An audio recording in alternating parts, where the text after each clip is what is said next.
Menjawab pertanyaan tadi, Pak, kemudian bagaimana untuk antisipasi misalkan banyaknya pasar tumpah di arteri, kemudian juga mungkin ada berbagai aktivitas lain yang dilakukan oleh masyarakat di sekitar jalur mudik di luar tol? Ya, memang kita selama ini konsentrasi di jalur tol ya, jalur arteri kurang diperhatikan. Tapi pada dasarnya jalur arteri juga sudah dipersiapkan. PUPR di Bina Marga sudah menyiapkan jalur arteri itu karena sebelum mudik, 1 minggu sebelum mudik itu semua pembangunan sudah selesai dan peralatan tidak boleh ada di jalan, sudah selesai semuanya. Dan pengerukan sungai juga sudah, mudah-mudahan tidak terjadi banjir yang seperti di Palimanan sebagainya gitu ya.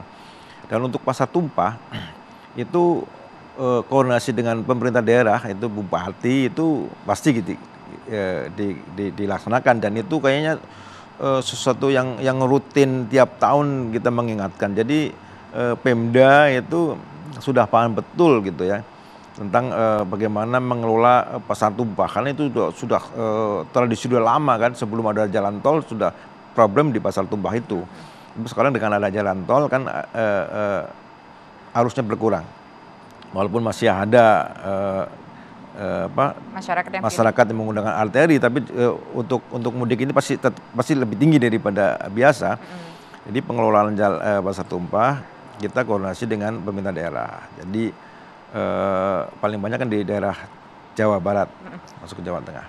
Dan minggu besok kami dipimpin oleh Pak Menhub juga akan rapat di Jawa Barat dengan stakeholder yang ada di Jawa Barat untuk bagaimana salah satunya adalah menyiapkan jalur arteri untuk mengantisipasi pasar tumpah dan mengantisipasi banjir, gitu ya.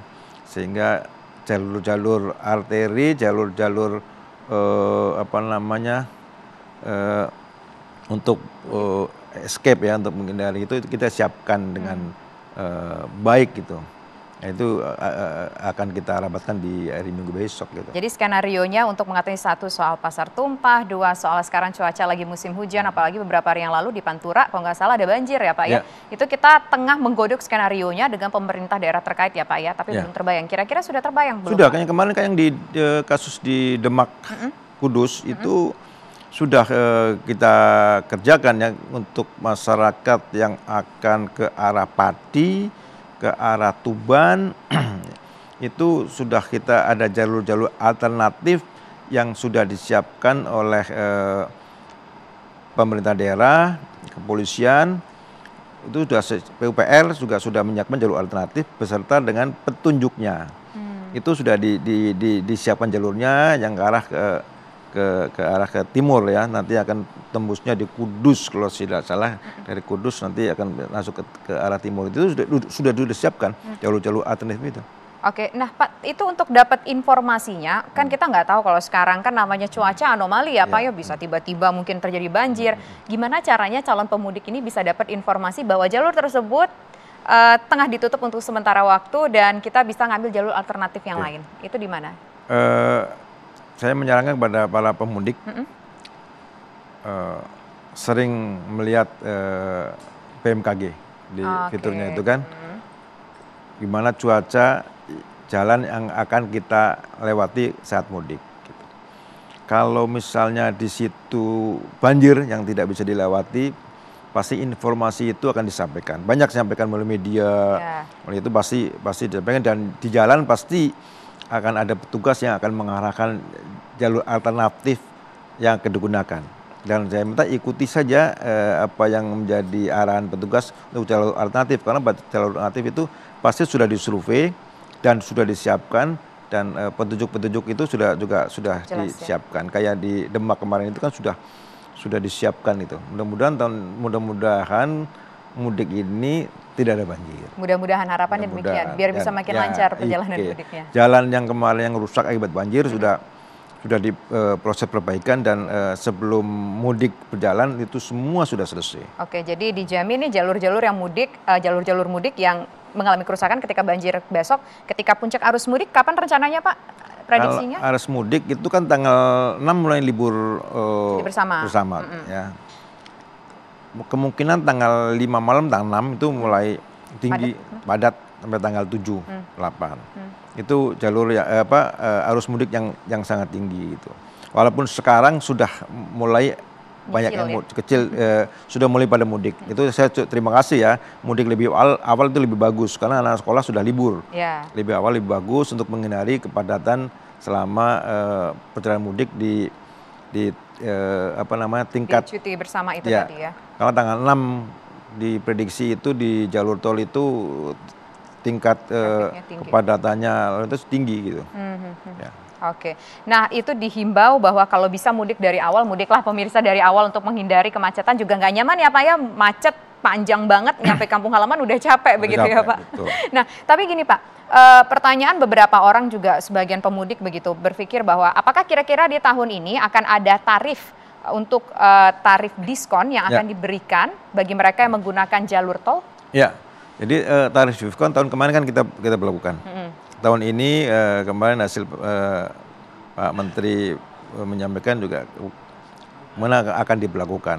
Cuman keputusannya saya belum tahu kapan akan diputuskan, tapi saya yakin akan diberlakukan untuk tarif tol sama dengan tahun kemarin gitu ya. Berarti ada diskon tarif ya Pak? Oh ya. Untuk tol ya? Ada. Oke. Nah, kira-kira ini tol mana aja Pak?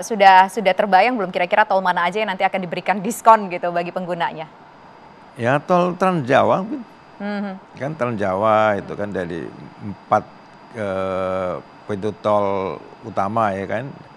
Mulai dari yang 4 itu kan Cikatama, Kahuripan, terus Ciawi, sama yang Cikupa.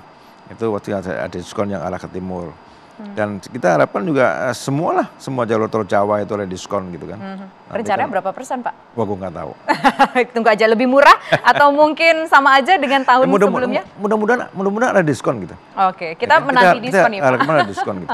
Tapi gini nih Pak, tadi kita ketika kombrek dapat tips nih dari Bapak. Gimana kan orang berpikir, ya udah kalau capek kita istirahat aja deh di rest area yang ada di tol. Tapi ternyata ada tips tadi dari Bapak, mungkin bisa diceritakan juga kepada masyarakat gimana supaya kita nggak numpuk di tol untuk istirahat, tapi kita bisa mencari jalur lain, tapi jangan sampai kemahalan juga bayar tolnya gitu. Jadi kepada masyarakat, kalau memang capek mau kuliner, mau istirahat misalnya, keluar saja keluar tol, misalnya di Cirebon.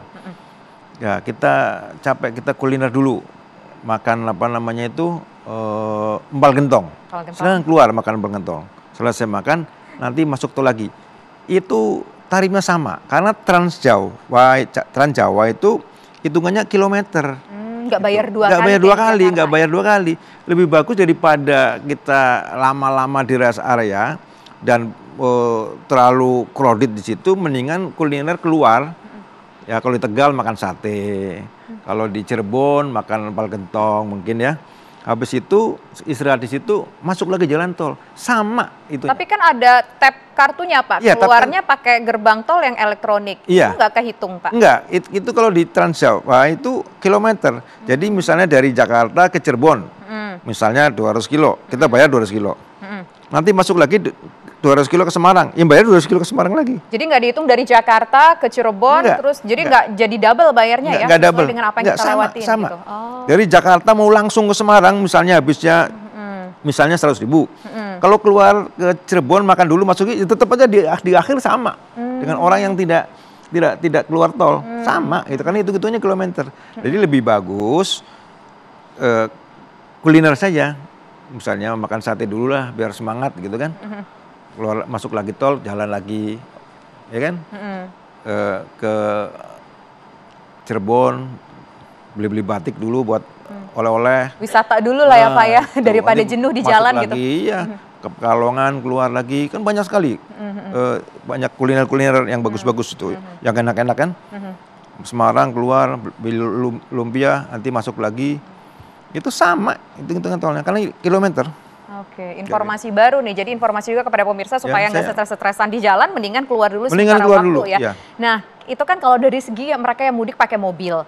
Kalau mereka yang misalkan mudiknya pakai motor, banyak juga Pak ini pemudik yang mudik pakai motor dan kita tahu itu berbahaya. Tapi mereka ingin pulang kampung, nggak ada opsi lain Pak. Ya, saya sarankan gini, mudik kalau bisa jangan pakai motor. kita akan, saya terima kasih bagi kementerian atau lembaga yang menyediakan mudik gratis di tahun ini, karena ada peningkatan. Kalau saya hitung ada 307.000 seat lah yang disiapkan dan sudah habis gitu, dan ada 38.000 sepeda motor yang bisa diangkut. Itu kan bisa mengurangi pergerakan sepeda motor. Jadi saya menyarankan gunakanlah angkutan umum saja, kendaraan umum ya untuk itu. Karena dari data 5 tahun terakhir ini 77,05 itu korban kecelakaan adalah pengguna sepeda motor. Tinggi sekali gitu. Ya. Jadi saya sarankan pakai angkutan publik. Kalau toh terpaksa menggunakan sepeda motor, gunakanlah jaket, sepatu, dan 2 orang, jangan lebih. Jangan pakai barang-barang yang begitu banyak gitu. Banyak boncengan di Capek pasti di jalan gitu. Karena sepeda motor itu tidak didesain untuk jarak jauh gitu. Jadi pasti capek. Nah, tapi kalau memang terpaksa, ya berdualah. Istirahat kalau udah capek, jalan lagi gitu. Keselamatan itu nomor 1 gitu. Apa gunanya kita mudik-mudik tapi nggak selamat. Nah itu kan tujuannya ingin silaturahmi bertemu dengan sanak saudara di kampung halaman. Iya, tujuannya kan silaturahmi. Jadi harus selamat. Betul sekali. Nah Pak, kita juga ingin tahu soal sebanyak apa rest area yang mungkin sudah disiapkan oleh Kemenhub di beberapa titik, karena kan rest area yang ada saja mungkin tidak cukup. Mungkin di jalur arteri juga butuh rest area. Itu sudah seperti apa kesiapannya, apa saja yang disediakan, dan apa saja mungkin ada hal-hal yang perlu diketahui oleh masyarakat soal itu. Tapi nanti ya Pak ya, dijawab usaha jeda berikut. Kami kembali sesaat lagi.